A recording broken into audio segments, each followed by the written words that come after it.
کله ښځې ته طلاق ورکېږي نو دې کې لږه مسله ده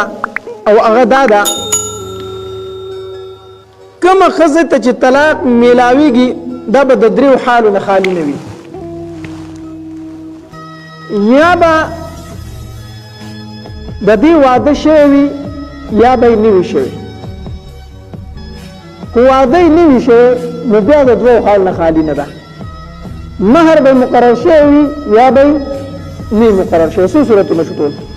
درې شو که نه چې کومې ښځې د طلاق میلاو شو یا به شادي شده یا به غیر شد دا واده به شوي یا به واده نه وي شوی صرف پوهېدن به شوي که واده شوي یو حکم دی که واده نه وي شوی نو بیا به خالي نه وي په نکاح کې به مهر مقرر و یا به نو ټول صورتونه څو شو درې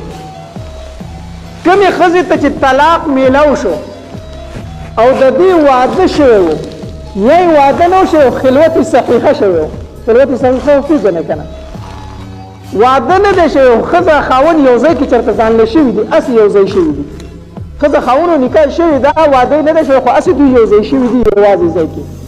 بیا هم په دې سړي باندې د ښځې له پوره مهر دی څه شی دی که دې خاوند دې ښځې ته طلاق ورکړو د واده نه وروستو یا خلوت صحیحه شوی و نو د دې ښځې پوره مهر رسي د خاوند سره دا خاوند به دې ښځې ته پوره مهر ورکوي دا مسله یوه شوه دویمه مسله هغه ده چې خاوند ښځې ته طلاق ورکو خو واده نه وشوی صرف کویدن شوی وه او په نکاح کې د دې ښځې مهر مقرر شوی و نو څومره مهر به ورکوي نیم مهر به ورکوي یاره ولې نیم مهر به نه ورکوي صرف کویدن شوی دا واده نه دی شوی نو څومره مهر به ورکوي نیم مهر به ورکوي چې کوم مقرر شوی د هغې نه دریم صورت دا دی چې خاوند ښځې له طلاق ورکو واده هم نه دی شوی د واده نه مخکې طلاق ورکو صرف پوهېدل شوی وه خو په نکاح کې مهر نه مقرر کړی دې ښځې له څه شی دی متعه څه شی دی ورله متعه څه شی دی دې دپاره هېڅ شی نشته جوړه جامه دي څه شی دی ورله جوړه جامه بس یو جوړه دوه به ورله خاوند خو ښکلي والي او پیزار میزار به ورله والي بس دکه به ورله څو صورت شو درې یو صورت کې پوره مهر دویم صورت کې نیم مهر دریم صورت کې خو په دغه صورت کې دا متعه واجب ده په دغه صورت کې متعه چې د ښځې واده نه شوی او په نکاح کې مهر نه مقرر شوی خاوند طلاق ورکو دا جوړه جامه دغې ښځې له واجب دي یو متعه مستحب ده مستحب متعه کومه ده چې خاوند ښځې له طلاق ورکو پوره مهر ورکو یا نیم مهر ورکو د هغې سره جوړه جامه دې ولم ورکړي دا جوړه جامه په دغه ټایم کې څه دي مستحب دا څه دي ګوره صرف ترجمه پاتې شوه لا جناح نشته دی ګناه علیکم په تاسو باندې ان طلقتم النساء که چېرې طلاق ورکوئ تاسو ښځو ته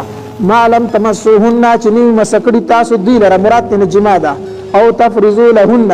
یا نوي مقرر کړی تاسو د دوی دپاره فریضة مهر ومتعوهن نو جوړه جامه د دوی دپاره ده علی الموسع په مالدار باندې قدرو د هغه د وس موافق وعلى المقتر په غریب باندې قدرو د هغه د وس موافق متاعا سامان دی بالمعروف په ښې طریقې حقا دا ثابت دی علی المحسنین په نیکانو باندې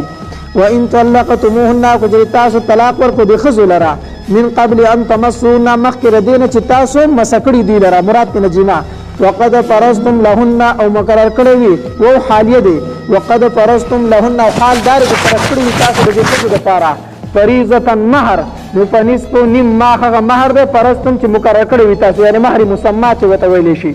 الا ان یعفونا مګر دا چې دا ښځې معافي وکړي دا ښځه ورته وي واده مې در سره نه ده شوی نیم مهر مې در سره کېږي خو زه دا نیم درته څه شو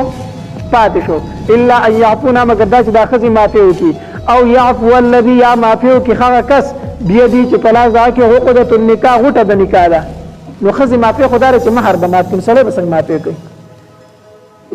او بیدي الذي او یعفو الذي بیدي عقدة النکاح دې نه څه مطلب دی نو د دې مطلب دا دی چې خاوند ورته د هغې مهر نه زیاتي ورکړي خاوند دوی ستا خو کېږي زما سره نیم مهر و خیر دی زه به درله څه درکړم پوره درکړم دا عفو د طرفه د خاوند نه او یعفو الذي یا معافي وکړي هغه کس بیدي چې په لاس د هغه کې عقدة النکاح غوټه د نکاح ده وان تعفو او چې معافي وکړو تاسو اقرب دا خبره ډېره نږدې ده للتقوا تقوا ته ولا تنسوا الفضل او مهیروي فضل بینکم په خپل منځ کې سمانا چې د یو بل سره خو وخت تیر شوی دی نو خیر د یو بل باندې سود مینه وکړئ خیر د چې اوس جدایي راله ان الله یقینا الله تبارک وتعالی بما پای سبانی تعملون چې تاسو کوي بصیر لیدل کې دی حافظ پابندي کوي علی الصلوات په منځونو باندې